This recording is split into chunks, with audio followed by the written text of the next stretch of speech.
chers lecteurs et chers consommateurs, aidez-nous et le réseau Plus que Pro à lutter contre ce cancer que constituent les pseudo-youtubeurs de l'intox et la désinformation qui n'ont d'ailleurs rien à vous apporter.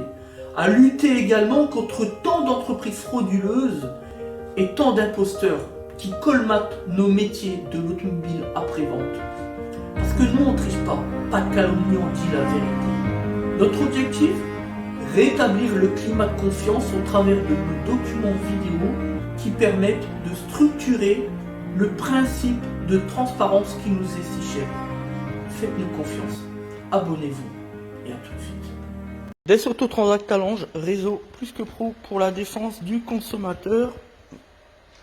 Donc, aujourd'hui, on a eu un dépannage consommateur depuis, je dirais à peu près une semaine, pour un problème de direction assistée. On a fait le diagnostic, etc. On a retrouvé les mêmes P-codes, défauts internes, calculateur, voilà, bon bref.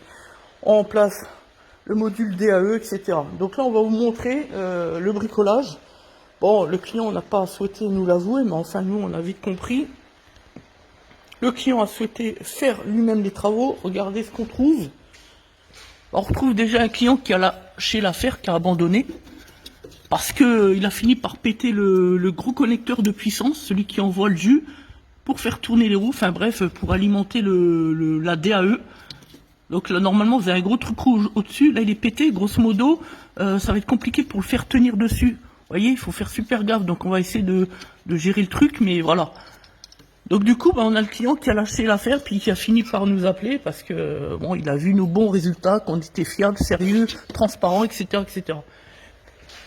Donc voilà.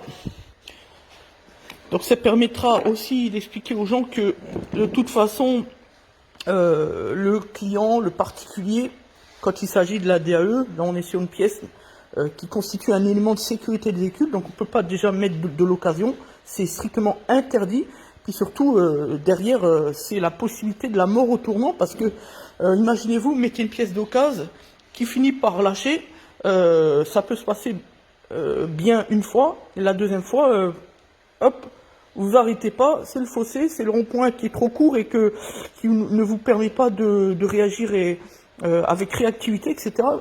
Et ça peut très mal se terminer, je le sais, parce qu'on a une cliente, ça s'est passé comme ça il y a des années, bref. L'autre point à savoir, c'est que derrière, il faut retélécoder. Donc un particulier, lui, n'a pas la compétence, donc il ne saura pas télécoder. On a des fois des gens qui nous disent « Ah ben moi, j'ai monté une pièce d'occasion sans retélécoder, sans rien du tout, juste poser comme ça marche. » Oui, non, mais ça marche qu'un temps. Déjà, ça marche pas parce que le client pense que ça marche. C'est juste qu'il n'y a pas d'à-coup, il y a de la DA, donc il pense que ça marche. Sauf que derrière, on a un calculateur qui n'est pas pris sur le véhicule avec les jantes alu qui sont celles du véhicule d'espèce, etc., etc. Ça fait que tout est mal calibré en fait. C'est pour ça que le télécodage est extrêmement important. Enfin bon, bref. Et à la fin, eh ben, encore une fois, ça se terminera le véhicule sous un arbre, ou je ne sais quoi d'autre encore, ou l'hôpital, ou même la morgue. Parce que, rappelez-vous, on ne joue pas avec un élément de sécurité du véhicule. Voilà. On doit poser de la pièce neuve, on doit faire le travail sérieusement auprès d'un professionnel de l'automobile avec le télécodage, etc., l'analyse déjà du diagnostic, parce que même si dans 99% des cas, on est d'accord, allez, on va dire plus de 80% des cas, c'est le module DAE, mais on peut être sur une autre panne. D'ailleurs, on va y venir, puisque la dernière conclusion que l'on peut apporter, c'est que sur les modules DAE, on a 3 modèles. On a le premier modèle où on avait à l'époque le DAE, le module ici présent, qui était intégré à la crémaillère, donc on n'avait pas le choix que de changer l'ensemble de la crémaillère, puisque c'était moulé, c'était pas fixé comme ici. Ensuite, on a eu, avec des modèles beaucoup plus connus, la DAE comme ça, libre, donc on a 2 vis, etc., on a les connecteurs, circuit puissant, circuit d'alimentation, etc. Et puis on a aussi le dernier modèle, donc la 3e phase, où il convient de remplacer le module avec le faisceau qui part au BSM, donc d'ici jusqu'au BSM, le boîtier de servitude moteur. Pourquoi? Parce que au bout d'un moment, il y a une mise à jour, donc la forme des connecteurs n'était plus la même, donc là on est déjà sur la mise à jour, puisqu'avant c'était carré ici, alors que là on a 2 ronds, vous voyez, c'est ça la différence en fait. Du coup, si on n'a pas la mise à jour, on est obligé de changer le faisceau, sinon on se retrouve et ben, avec un faisceau qui va plus sur le nouveau module DAE, tout simplement. Enfin bref, il n'y a pas besoin de sortir d'Harvard ou d'être intelligent pour le comprendre. Donc ici, vous avez la petite étoile qu'on va refixer dessus ici, avec le petit joint pour l'étanchéité par rapport à l'humidité ici. Voilà, rien d'extraordinaire. Donc il faut bien comprendre tout ça. C'est que, à vouloir faire le malin, à vouloir faire soi-même les réparations automobiles, eh bien, ça peut soit finir au drame, soit finir pour se dire, hop, on laisse tomber, on appelle le garagiste, voilà. Sauf qu'il faut bien savoir aussi, c'est que le consommateur aime bien qu'on le respecte, qu'il nous respecte aussi dans ce cas-là. Parce qu'on n'est pas la 5e roue du carrosse. Il faut bien le comprendre aussi, et que je suis bien conscient que le module DAE, c'est une réparation qui coûte assez cher, même si c'est beaucoup moins cher qu'une crémaillère, mais enfin, ça coûte cher, on est d'accord, on est là-dessus, on est sur à peu près 800 € de réparation. Mais au moins, c'est bien fait, c'est fait dans les règles de l'art, c'est garanti, il y a une facture derrière, etc. Enfin bref, quand on a fait un professionnel, c'est toujours mieux que quand on cherche à faire soi-même les réparations, et puis derrière, soit c'est mal fait, parce que de toute façon, ce sera toujours mal fait. Soit on n'y arrive pas, on casse tout, comme c'est le cas ici, et puis finalement, on appelle à la rescousse un peu le garagiste pour qu'il sorte un petit peu de la mise. Donc là, nous, bon, le connecteur est cassé, mais on va réussir à gérer la situation, hein. C'est pas un souci.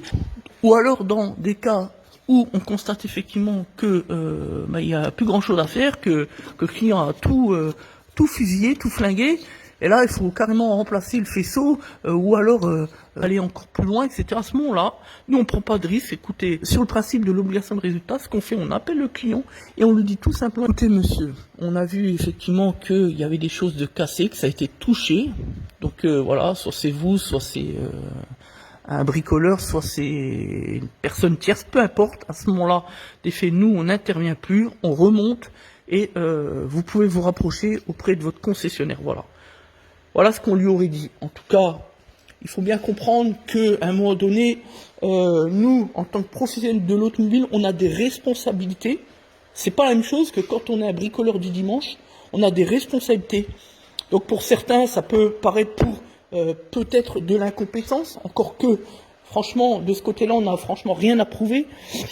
Mais ce qu'il faut savoir, c'est que voilà, nous, ce qui fait que nous sommes aujourd'hui la meilleure entreprise de France en matière d'engagement et de satisfaction client, c'est justement qu'on sait quand s'arrêter, quand ne pas poursuivre. On sait ce que c'est que les responsabilités d'un chef d'entreprise et qu'à un moment donné, on doit être au risque zéro. Et moi je dis, je préfère me déclarer incompétent. Juridiquement, ça veut dire on arrête les travaux, on va pas plus loin, on fait pas parce qu'on a vu quelque chose qui n'allait pas et qui n'était pas prévu au programme, plutôt que de dire on fait bêtement juste pour faire du chiffre d'affaires et puis derrière c'est toutes les emmerdes du monde et puis en plus le consommateur lui ne va pas être satisfait du service, etc. Et ça va faire plus d'histoires de litiges et de conflits que quoi que ce soit d'autre. Donc voilà, c'est ça aussi, être un véritable professionnel de l'automobile, c'est être capable de dire stop. Voilà.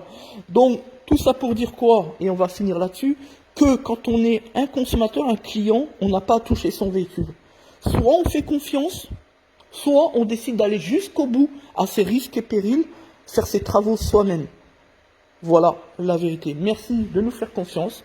C'est Des Autotransact Talange Réseau plus que pro pour la défense du consommateur.